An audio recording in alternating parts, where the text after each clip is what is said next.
कि बलबन ने रक्त और लौह की नीति अपनाई, इसका मुख्य कारण था मंगोलों के आक्रमण से बचाव, सुल्तान की प्रतिष्ठा स्थापित करना, राज्य का विस्तार करना या फिर इस्लाम का विस्तार करना। तो इसका सही जो आंसर है वो है बी ऑप्शन, सुल्तान की प्रतिष्ठा स्थापित करना। बलबन ने रक्त और लौह की नीति अपनाई, इसका मुख्य कारण सुल्तान की प्रतिष्ठा को स्थापित करना था। बलबन के राजस्व सिद्धांत की दो प्रमुख विशेषताएं थी। पहला कि सुल्तान का पद ईश्वर के द्वारा प्रदान किया हुआ होता है और दूसरा सुल्तान का निरंकुश होना आवश्यक है। यही बलबन का राजस्व सिद्धांत जो था उसकी मुख्य विशेषता यही दो थी। बलबन का राजस्व सिद्धांत जो है इन्हीं दो विशेषताओं पर ही टिका हुआ था। तो सही आंसर जो है वो है बी ऑप्शन। बलबन का जो कार्यकाल है वो 1265 से लेकर 1287 तक, जो इल्तुतमिश के पोते नसरुद्दीन महमूद के बाद सिंहासन पर बैठा था और नसरुद्दीन महमूद ने ही बलबन को उलूग खां की उपाधि दी थी। अगला प्रश्न है कि ऋग्वेद के 10वें मंडल में निम्नलिखित में से कौन सा स्रोत विवाह समारोह पर प्रकाश डालता है? सूर्य सूक्त, पुरुष सूक्त, दान स्तुति या फिर उर्ड सूक्त। तो जो इसका सही जो आंसर है वो है बी ऑप्शन, पुरुष सूक्त। 10वें मंडल में पुरुष सूक्त है जो विवाह समारोहों पर विचार करता है। ऋग्वेद की रचना जो है 1500 से 1200 ईसा पूर्व के बीच हुई थी, जिसे मानव जाति का पहला वसीयतनामा कहा जाता है। इसमें 10,600 श्लोक हैं, 1028 मंत्र हैं। इसमें 10 पुस्तकें हैं जिन्हें मंडल कहा जाता है और प्रत्येक मंडल में सूक्त होते हैं। ऋग्वेद में वर्ण व्यवस्था की अवधारणा का उल्लेख है जो आज भी हिंदू समाज में प्रचलित है। इसमें ब्रह्मांड की उत्पत्ति, भगवान शिव की उत्पत्ति, भगवान वरुण की उत्पत्ति आदि के बारे में अनेक चीजें बताई गई। अगला प्रश्न है, युग्मों को विचार करें और बताइए कितने सही सुमेलित हैं। व्यक्ति उनकी रचना कि उद्दंड की क्या है? मल्लिका मारुत, सायण, सुधानिधि, यादव प्रकाश, वैजयंती, भवभूति, मालती माधव। तो इसका कौन सा जो है कितने जो है सही सुमेलित है? तो इसका सही जो आंसर है वो है डी ऑप्शन, सभी चार, मतलब चारों जो हैं वो सही सुमेलित हैं। कि उद्दंड शास्त्री मध्यकालीन भारत में तमिलनाडु के एक विद्वान थे। उन्होंने कोयकला संदेश और मल्लिका मारुत की रचना की। सायण जो थे दक्षिण भारत के विजयनगर साम्राज्य के संस्कृत के विद्वान थे, उन्होंने सुधानिधि की रचना की। यादव प्रकाश कांचीपुरम के विद्वान थे, वह स्वामी रामानुज के बचपन के गुरु थे, उन्होंने वैजयंती की रचना की। भवभूति एक महान संस्कृत विद्वान थे और उनके नाटकों को कालिदास की रचनाओं के बराबर माना जाता है। और मालती माधव भवभूति का एक प्रसिद्ध नाटक है। अगला प्रश्न है कि निम्नलिखित में से कौन सा स्थायी बंदोबस्त की विशेषता नहीं है? कि स्थायी बंदोबस्त ने भू स्वामित्व का अधिकार जमींदार में निहित किया। स्थायी बंदोबस्त ने कृषकों को प्रथागत दखल अधिकार को ध्यान में बनाए रखा। स्थायी बंदोबस्त के अधीन उच्च मालगुजारी निर्धारण का भार किसानों पर डाला गया और स्थायी बंदोबस्त के अधीन भूमि के वास्तविक कृषकों की दिशा में गिरावट आई। तो कौन सा कथन जो है स्थायी बंदोबस्त की विशेषता नहीं है? तो इसका सही जो आंसर है वो है बी ऑप्शन, स्थायी बंदोबस्त ने कृषकों के प्रथागत दखलाधिकार को ध्यान में रखकर बनाया गया।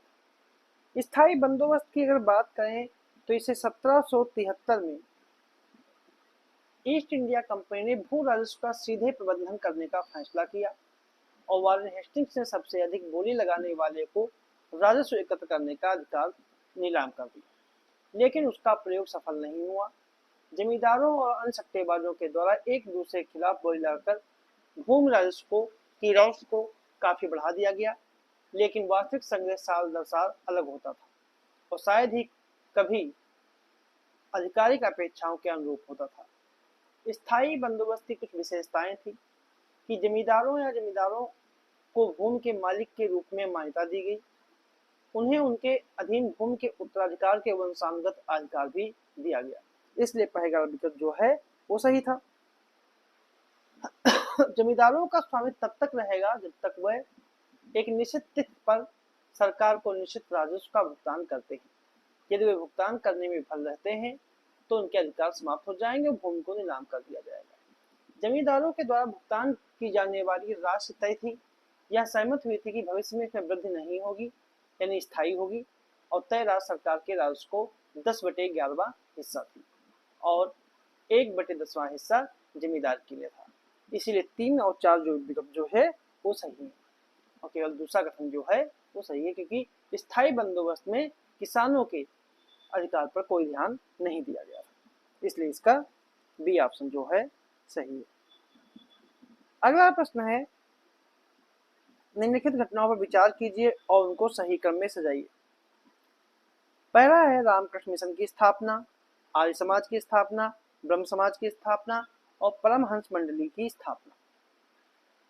तो अगर इसकी हम बात करें तो कौन सा क्रम सही है? तो हम रामकृष्ण मिशन की स्थापना की बात करें तो रामकृष्ण मिशन की स्थापना जो है ये इसकी स्थापना 1897 में हुई थी और इसके संस्थापक जो थे विवेकानंद थे। आर्य समाज की स्थापना जो है 1875 में हुई थी और इसके स्थापनाकर्ता जो हैं वो स्वामी दयानंद सरस्वती हैं, जिन्होंने वेदों की लौटो मूर्ति पूजा और जाति व्यवस्था की आलोचना की। ब्रह्म समाज की स्थापना जो है वो 1828 में राजा राम मोहन राय ने की थी। इन्होंने भी सती प्रथा, जाति प्रथा की आलोचना की और विधवा पुनर्विवाह को बढ़ाया। और परमहंस मंडली की स्थापना जो है वो 1840 में हुई और इसकी स्थापना जो है 40 में हुई। इसकी स्थापना जो है दुर्गा राम मेहता जी और दादोबा पांडुरंग ने की थी। ठीक है, इन्होंने जाति व्यवस्था की निंदा की और महिला शिक्षा और विधवा पुनर्विवाह को बढ़ावा दिया। तो इसका सही जो आंसर है वो इसका है डी ऑप्शन। डी ऑप्शन इसका सही है जो कोड के आधार पर दिया गया है। अगला प्रश्न है, निम्नलिखित को विचार कीजिए कि इसमें कितने युग्म सही सुमेलित हैं। समाचार पत्र संपादक नवजीवन महात्मा Gandhi, Maratha Bal Gangadhar Tilak, Bengali Suresh Banerjee, voice of India Dada Bhai Naoroji. तो इसमें कितने युग्म जो हैं सही सुमेलित हैं? तो इसका सही जो आंसर है वो है डी ऑप्शन, सभी चारों जो हैं वो सही सुमेलित हैं। वॉइस ऑफ इंडिया की शुरुआत जो है दादा भाई नौरोजी ने 1883 में की और समाचार पत्र का प्रकाशन बॉम्बे में शुरू हुआ। 1867 में दादा भाई नौरोजी ने धन निकासन का सिद्धांत जनता के सामने रखा और कहा कि ब्रिटेन भारत को पूरी तरह से सुखा रहा है।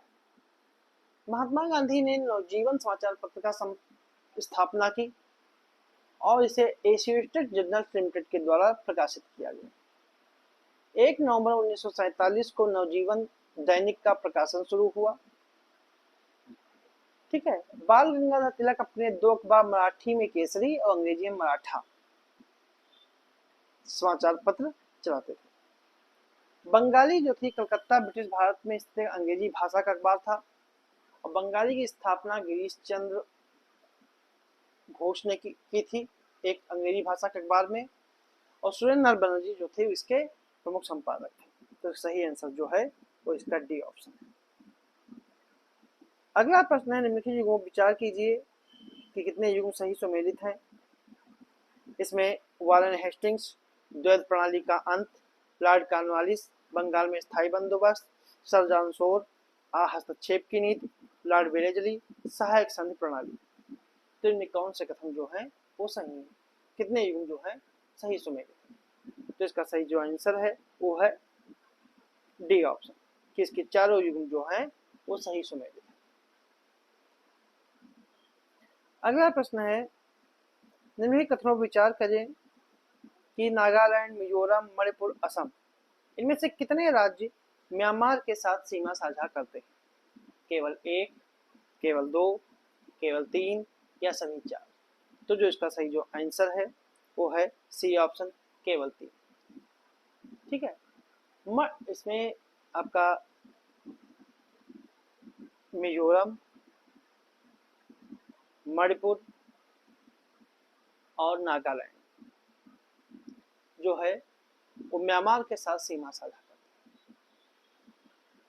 अरुणाचल प्रदेश भी म्यांमार के साथ सीमा साझा करता है, पर म्यांमार के साथ अरुणाचल प्रदेश, नागालैंड, मणिपुर और मिजोरम राज्य सीमा साझा करते हैं। सेवन सिस्टर्स में असम और मेघालय जो हैं वो म्यांमार के साथ सीमा साझा नहीं करते।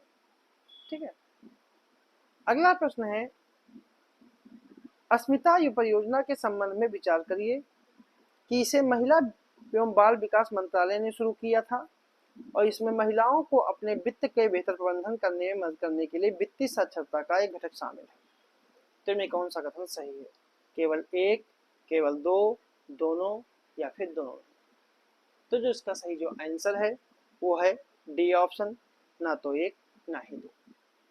क्योंकि अस्मिता परियोजना जो है उसे बाल विकास मंत्रालय ने शुरू नहीं किया था, इसे शुरू जो है वो शिक्षा मंत्रालय ने किया था। शिक्षा मंत्रालय और विश्वविद्यालय अनुदान आयोग ने यूजीसी ने किया था। इसे 22,000 पुस्तकें विकसित करने के लिए अस्मिता परियोजना की शुरुआत की गई। ठीक है, और सब महिलाओं के वित्त से संबंधित कोई बात नहीं थी। इसमें भाषा समिति के सहयोग से भारतीय भाषाओं को बढ़ावा देना इसका मुख्य उद्देश्य था। अगला प्रश्न है, निम्नलिखित में से कौन सा एक सही सुमेलित नहीं है? विदेशी कंपनी और उनका स्थापना वर्ष। ये फ्रांसीसी ईस्ट इंडिया कंपनी 1664, पुर्तगाली east India company 1498, Dutch East India company 1604 और अंग्रेजी ईस्ट इंडिया कंपनी 1599। तो कौन सा सही नहीं है? तो इसका सही जो आंसर है वो है C, Dutch East India Company. Dutch East India Company की स्थापना 1604 में नहीं हुई थी, इसकी स्थापना जो है 1602 में। ठीक है, और बाकी जो हैं वो सही सुमेलित है। अगला प्रश्न है कि मराठों के द्वारा की गई संधियों का सही कालक्रम क्या है? सूरत की संधि, बेसिन की संधि, संगोला की संधि और सोजी अर्जन गांव की संधि। तो कूट के आधार पर सही तो चुनना है 3-2-1-4, 3-1-2-4, 4-3-2-1 या 3-2-4। तो जो इसका सही जो आंसर है वो है बी ऑप्शन, 3-1-2-4। क्योंकि संगोला की सूरत की संधि जो हुई थी वो 1775 को हुई थी। बेसिन की संधि जो हुई थी वो 1802 को हुई थी और संगोला की संधि जो है वो 1750 को हुई थी और सोजी अर्जन की संधि जो है वो 1803 को हुई। तो सही आंसर जो है वो बी ऑप्शन है। अगला प्रश्न है, निम्नलिखित में से किस आयोग ने अकाल कोष स्थापित करने का प्रयास किया और 1833 में अकाल संहिता निश्चित की गई? ऑप्शन है कर्नल स्मिथ आयोग, कैंपबेल आयोग, स्ट्रेची आयोग या फिर लॉयल आयोग। तो जो इसका सही जो आंसर है वो है सी ऑप्शन, स्ट्रेची आयोग। स्ट्रेची आयोग ने अकाल कोष स्थापित करने का प्रयास किया और 1883 में अकाल कोष संहिता बनाई गई। इस आयोग का गठन जो है 1880 में, ठीक है, 1880 में लॉर्ड लिटन ने किया था। ठीक है, लॉर्ड लिटन ने इसका गठन किया था। अगला प्रश्न है, नीचे दिए गए कथनों कारण पर प्रश्न है कि भारत छोड़ो आंदोलन को अगस्त क्रांति के नाम से जानते हैं और इस आंदोलन की शुरुआत 9 अगस्त 1942 को। तो इसका कौन सा कथन सही है? जिसका सही जो आंसर है वो है ए ऑप्शन, ए और दोनों सही हैं और आर ए की सही व्याख्या कर रहा है। अगला प्रश्न है, राजा राम मोहन राय के द्वारा निम्नलिखित में से किस पत्र पत्रिका के माध्यम से सती प्रथा का घोर विरोध किया गया था? ऑप्शन है मिरातुल अखबार, संवाद कौमुदी, प्रज्ञा का चांद या ब्रह्म निकल मैगजीन। तो इसका सही जो आंसर है वो है संवाद कौमुदी। संवाद कौमुदी जो साप्ताहिक अखबार था इसके माध्यम से सती प्रथा का घोर विरोध किया गया। इसी के प्रभाव स्वरूप 1829 में सती प्रथा विरोधी कानून बना। अगला प्रश्न है हाइड्रोपोनिक्स के संबंध में निम्नलिखित कथनों पर विचार करिए कि यह मृदा आधारित पोषक तत्वों से भरपूर कृषि क्षेत्रों में पौधे उगाने की एक विधि है, और दूसरा है यह शहरी और उपनगरीय क्षेत्रों के लिए उपयुक्त है जहां कृषि योग्य भूमि प्रदूषित है। तो इनमें कौन सा कथन सही है? केवल एक, केवल दो, दोनों या फिर दोनों? तो इसका सही जो आंसर है वो आपका है बी ऑप्शन, केवल दो। दूसरा सही है, पहला गलत है। क्योंकि हाइड्रोपोनिक्स एक पानी आधारित विधि है जिसमें पौधों को पोषक तत्वों से भरपूर समाधानों में उगाया जाता है।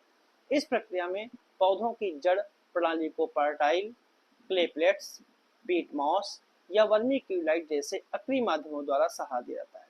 हाइड्रोपोनिक्स शहरी और उपशहरी क्षेत्रों के लिए विशेष रूप से उपयुक्त है, विशेषकर उन स्थानों पर जहां कृषि योग्य भूमि सीमित है या फिर प्रदूषित है।